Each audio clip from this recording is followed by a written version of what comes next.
Hello everyone, my name is Chandan Singh. So guys, parsing करते हैं आज। ये एक फ्रंट पेज है, द हिंदू का है। देखिए यहाँ लिखा है कि ED can summon anyone for any information. अब हमारा सब्जेक्ट कौन है? ये ईडी सब्जेक्ट है। यहाँ पर ये जो कैन है इसे बोलते हैं मॉडल ऑक्सिलरी वर्ब, यानी कि ये कहीं ना कहीं हेल्पिंग वर्ब भी होता है। और कैन यहाँ पर पावर की बात कर रहा है। तो ईडी कैन समन, समन का मतलब है कि वो बुला सकती है। जो ईडी बुलाती है लोगों को जानकारी के लिए, पूछताछ करने के लिए, तो उसको समन कहा जाता है। तो यहाँ पर समन वर्ब की तरह यूज हुआ, ईडी कैन समन। एक नाउन भी होता है, इसको समन्स कहते हैं, वो नाउन होता है। तो ईडी कैन समन एनीवन, वो किसी को भी बुला सकता है। क्यों बुला सकता है? फॉर एनी इंफॉर्मेशन, किसी भी इंफॉर्मेशन के लिए बुला सकता है। ऐसा किसने कहा? सुप्रीम कोर्ट ने कहा। यहाँ तक क्लियर हो गया। जहाँ तक मैं कैन की बात करूँ तो कैन को ऐसे समझा कीजिए। लेट्स सी, ये जो कैन है, एक्चुअली कैन कैपेसिटी के लिए यूज़ होता है, कैन पावर के लिए यूज़ होता है और एबिलिटी के लिए यूज़ होता है। साथ ही साथ जो कैन है वो पॉसिबिलिटी के लिए भी यूज़ होता है। और कैन कोई चीज़ अगर अलाउड है, कोई चीज़ अलाउड है या कोई चीज़ प्रोहिबिटेड है, इसके लिए भी कैन यूज होता है। कैन के बहुत इस्तेमाल। तो अगर मैं कहता हूँ कि like she can beat anyone, अगर मैं ऐसे एक सेंटेंस बोलता हूँ कि शी कैन बीट एनीवन, तो इसके कई मतलब निकलते हैं। इसका ये भी मतलब निकलता है कि वो उसके पास पावर है, किसी को भी पीट सकती है। इसका ये भी मतलब निकलता है कि वो पॉसिबल है कि वो पीट दे, तो पॉसिबिलिटी भी निकल रहा है। इस शी कैन बीट एनीवन मतलब इसके पास पावर है, ये भी निकल रहा है। अगर मैं यहाँ पर बोलता हूँ कि लेट्स, अगर मैं कहता हूँ कि यू कैन डांस देयर, मैं किसी को बोलता हूँ यू कैन डांस देयर, तो हम हिंदी में सोचते हैं कि जहाँ भी कैन आएगा ना, सक्ता सक्ति समझना। ये स्टुपिडिटी आपको नहीं करनी, ये सक्ता सक्ति से बाहर निकलो, ये स्टाइल छोड़ दो। यहाँ अंग्रेजों की तरह सोचो। कैन का मतलब है कि you can dance there, it means you are allowed to dance there. ये नहीं कि मैं कह रहा हूँ तेरे पास पावर है नाचने का। कई बार अगर आप अलाउड हो किसी काम को करने के लिए, कोई रोक टोक नहीं है, तो मैं कह सकता हूँ yes you can sit there, you can dance there, you can do this work, it means okay, there is no problem, you are allowed. और अगर कोई चीज़ अगर मना करना है, प्रोहिबिटेड है, तो आप कह सकते हो कि boss you can't do this work, मतलब you are not allowed to do this work. ऐसे समझा करें। तो कैन, कभी मॉडल सीखेंगे तो कैन सीख लेंगे। चलिए, तो ये हो गया। तो यहाँ पर ईडी कैन समन का मतलब है ईडी हैज़ पावर, ईडी के पास पावर है कि वो किसी को भी समन कर सकता है, बुला सकता है। यहाँ तक क्लियर? आगे देखते हैं। देखिए यहाँ लिखा है कि top court orders 4 district collectors. अब यहाँ पर प्रेजेंट इंडेफिनिट के अंदर दिया है। तो जैसा कि आप जानते हैं कि भाई ज़्यादातर हेडलाइंस प्रेजेंट इंडेफिनिट में होते हैं, इसका मतलब है कि काम हो गया, बट वो दिखाते हैं कि अच्छा प्रेजेंट इंडेफिनिट।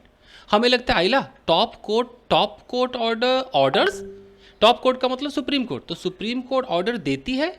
हमें ऐसा लगता है ऑर्डर्स लिखा हुआ, ऑर्डर देती है, बट हम समझेंगे कि ऑर्डर दे दिया है। तो सुप्रीम कोर्ट ने ऑर्डर दे दिया है। किसको ऑर्डर दिया? 4 डिस्ट्रिक्ट कलेक्टर्स, 4 डिस्ट्रिक्ट कलेक्टर्स को ऑर्डर दिया है। कहाँ के डिस्ट्रिक्ट कलेक्टर है? फ्रॉम तमिलनाडु। क्या करने के लिए ऑर्डर दिया है? पर्पस क्या है? To appear. ये जो टू है ये आपका प्रेपोजिशन नहीं है, ये टू अपीयर इन्फिनेटिव है। ये टू इन्फिनेटिव का मार्कर है और ये वर्ब का बेस फॉर्म है। ये इन्फिनेटिव है, पर्पस को बता रहा है। क्यों ऑर्डर दिया है? प्रकट होने के लिए, अपीयर होने के लिए, आने के लिए दिया है। इन पर्सन, ये जो आप छोटा सा फ्रेज देख रहे हैं, इन पर्सन का मतलब होता है फेस टू फेस। कोई मैसेज नहीं भेजना है, खुद चलकर आना है, तो खुद चलकर आने के लिए बोला। किधर आना है? Before ED. ये एक ऐसा बिफोर, इसका मतलब होता है समक्ष, सामने। ये बिफोर का मतलब पहले नहीं है, सामने। तो ईडी के सामने आने के लिए कहा है। कब आना है? 25 अप्रैल को। ऐसे पार्सिंग कीजिए। समझ में आ रहा है गाइस? चलिए आगे देखते हैं।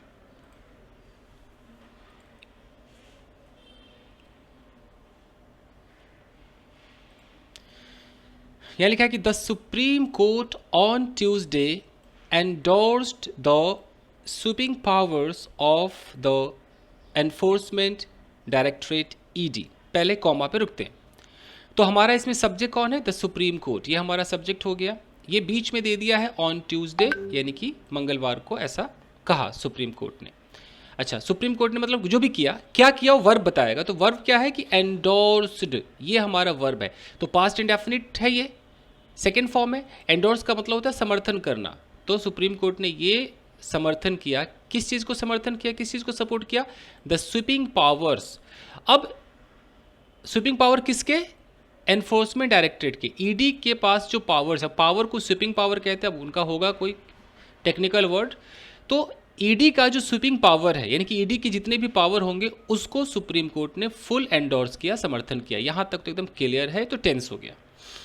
अब कॉमा लगाकर यहाँ जो एक वर्ड लिखा है सेइंग, ये आईएनजी क्यों आया होगा, सोचिए जरा। आईएनजी का मतलब क्या है, क्या ये जरंड है, पार्टिसिपल है, या कोई present continuous past continuous tense है, क्या लगता है आपको? तो इस कॉमा के बाद जो सेइंग है इसको कहा जाता है प्रेजेंट पार्टिसिपल। इसका मतलब कहते हुए, सेइंग ये कहते हुए, क्या, the central agency could call anybody for any information. अब यहाँ जो कुड है ये क्या है, क्या ये पास्ट है या प्रेजेंट है, फ्यूचर है, क्या है ये, क्या लगता है आपको? सेइंग ये कहते हुए सुप्रीम कोर्ट ने समर्थन दिया ईडी के पावर को, सेइंग ये कहते हुए, क्या कहते हुए, the central agency could call anybody for any information. इस कुड को समझते गाइस। अखबारों में कई बार ऐसा आपको मॉडल दिखाई देगा ना, समझ में नहीं आएगा कहना क्या चाह रहा है। तो आइए देखते हैं। देखिए,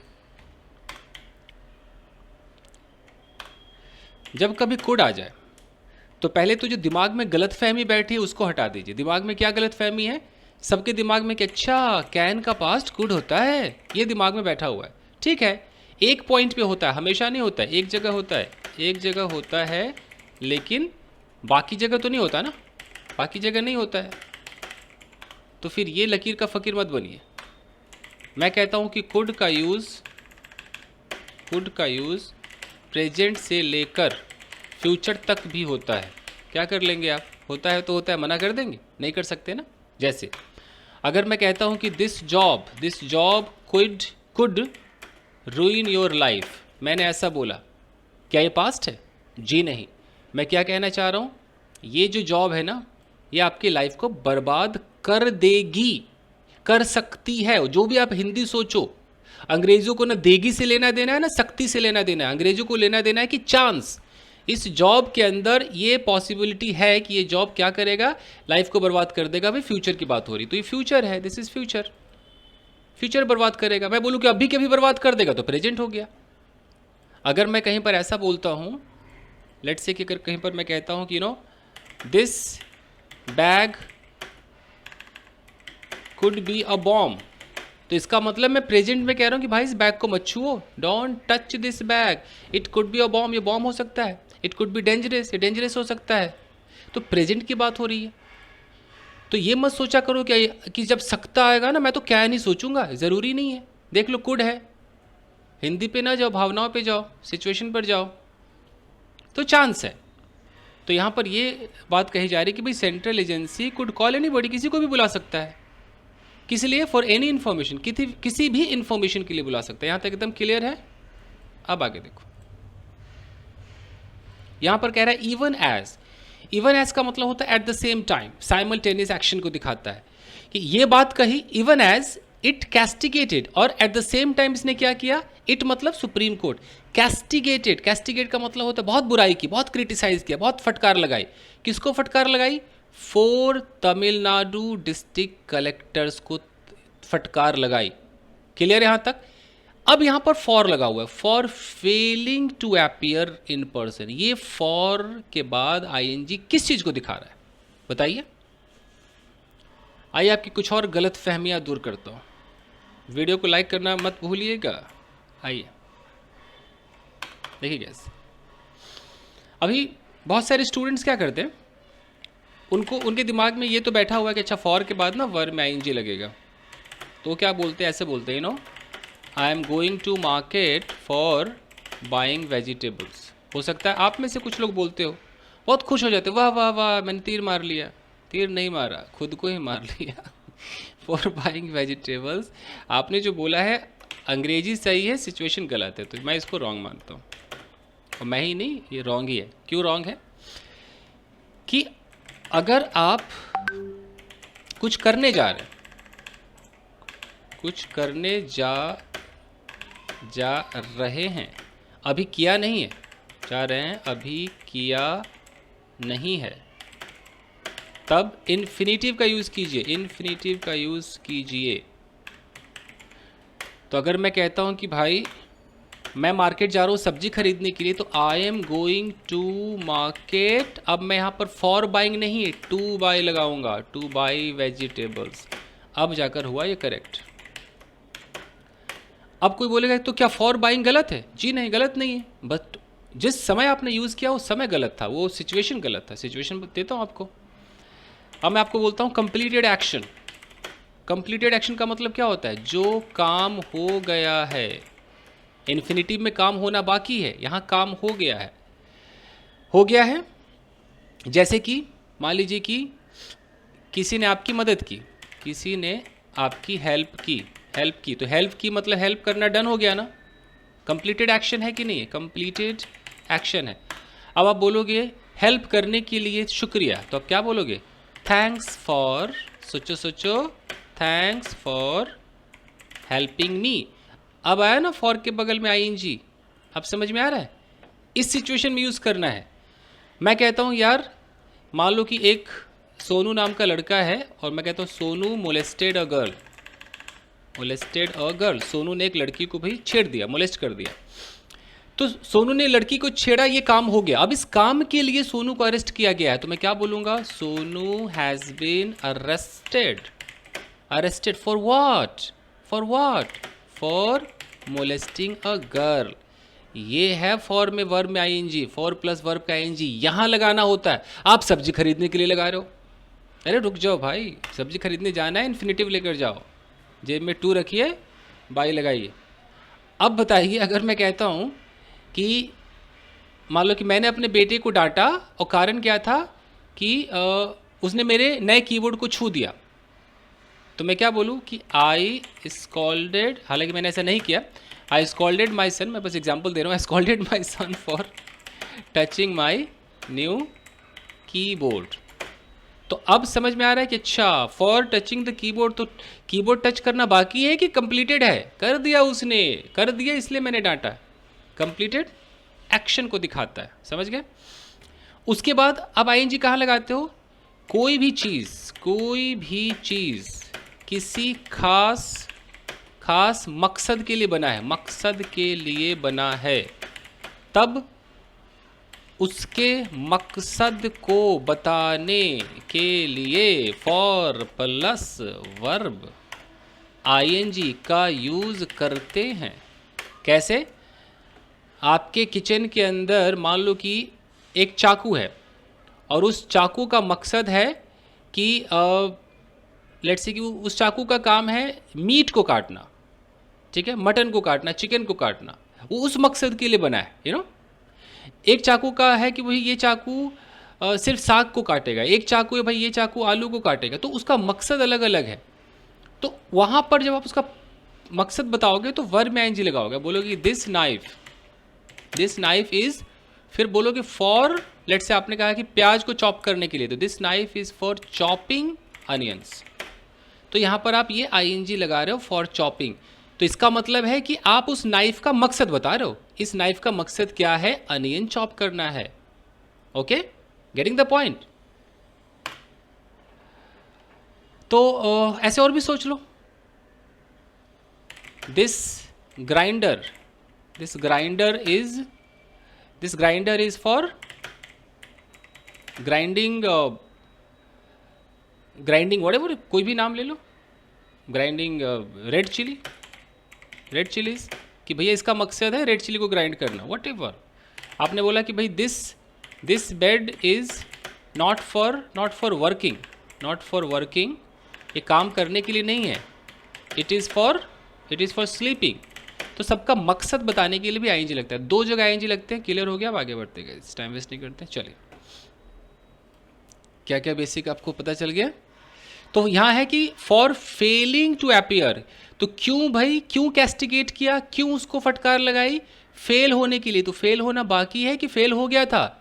अपीयर होने में फेल हो गया, नहीं आया, वो इन पर्सन नहीं आया। इन पर्सन का मतलब है कि फेस टू फेस आना था, नहीं आया।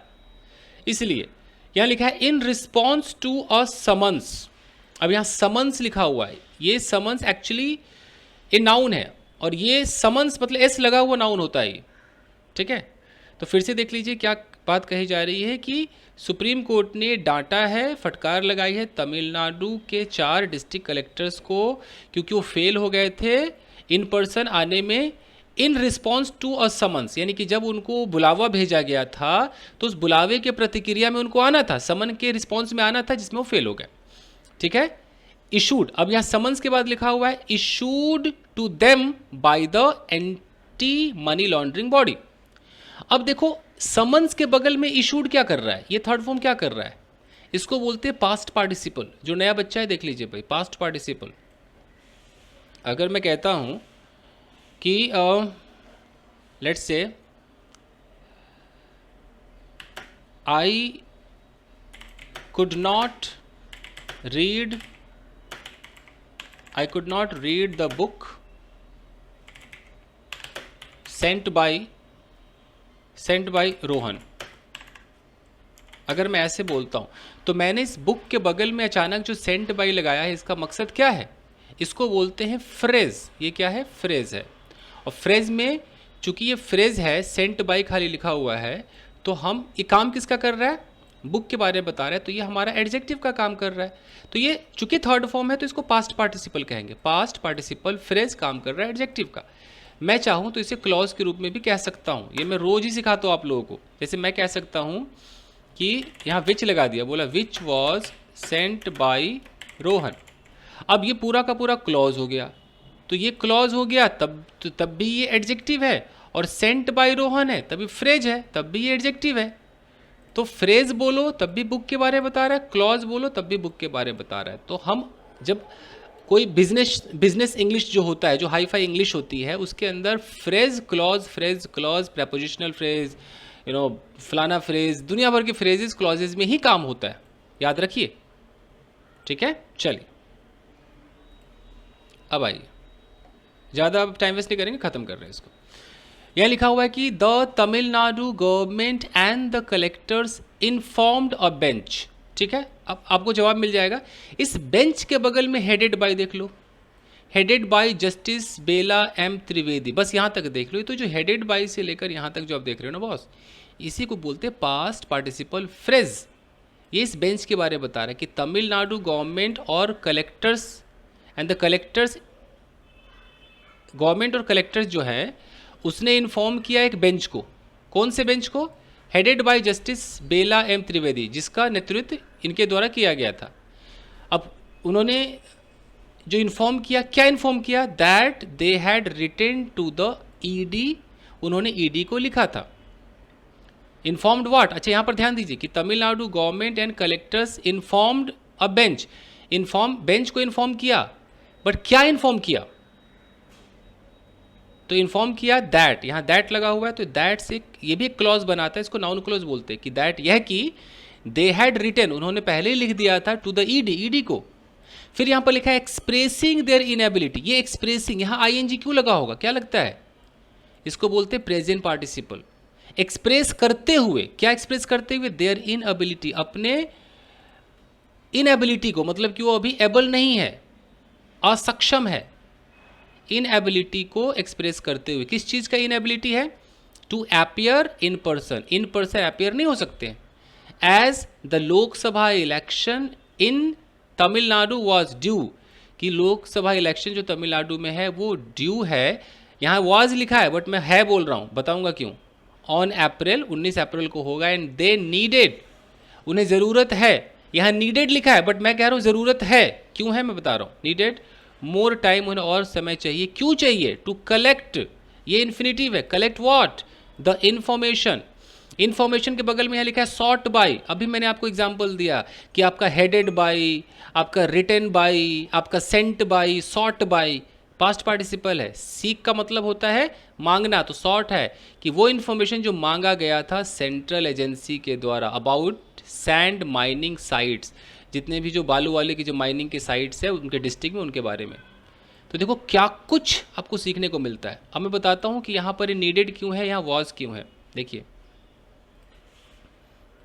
पार्सिंग का ये मज़ा है कि बहुत कुछ सीखने को आपको मिलेगा। देखिए गाइस, कई बार क्या होता है कि हमें इनडायरेक्ट स्पीच का सहारा लेना पड़ता है अच्छे इंग्लिश में। इसको फॉर्मल इंग्लिश बोलो, बिजनेस इंग्लिश बोलो, यू नो, इनडायरेक्ट स्पीच। क्या होता है ये? अगर मैं कहता हूं कि सोनू ने कहा, सोनू सेड, सोनू ने कहा आई नीड सम मनी, तो ये जो पूरा का पूरा जो मैंने बोला है, ये हमारा हो गया एकदम डायरेक्ट स्पीच। इसको बोलते हैं डायरेक्ट, जैसा है वैसा, डायरेक्ट स्पीच। अब जब मैं इसको इनडायरेक्ट में चेंज करूंगा तो मैं क्या बोलूंगा कि सोनू सेड दैट। अब ये जो आई है, ये आई कौन है? ये सोनू है, तो मैं इसको ही बोल सकता हूं। ये जो नीड है ये प्रेजेंट इंडेफिनिट है, तो ये पास्ट इंडेफिनिट में कन्वर्ट हो जाएगा, तो क्या हो गया? Needed, needed some money. तो अब हो गया कि Sonu said that he needed some money.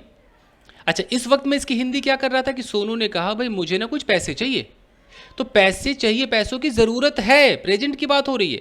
और यहां मैं कह रहा हूं कि सोनू ने कहा कि उसे कुछ पैसे चाहिए थे, ये इसका मतलब है, लेकिन आखिर उसको तो पैसे चाहिए, वो ऐसा ही कहा था ना।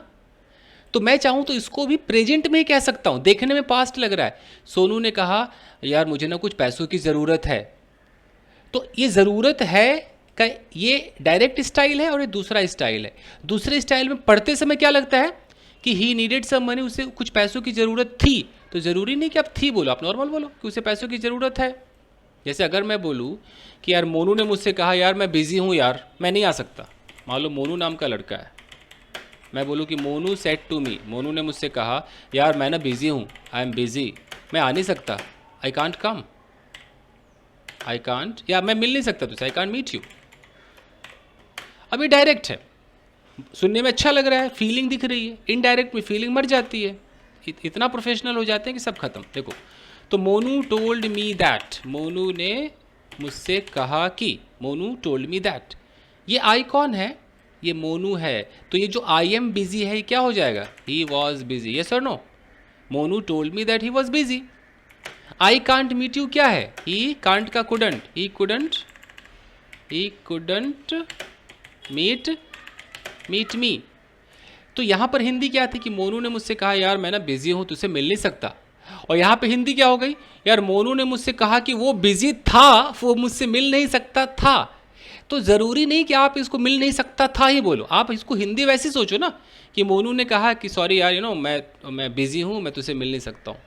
देखने में पास्ट लग रहा है बट फीलिंग वही है ना। इस इनडायरेक्ट में डालने के लिए हमें टेंस बदलना पड़ता है।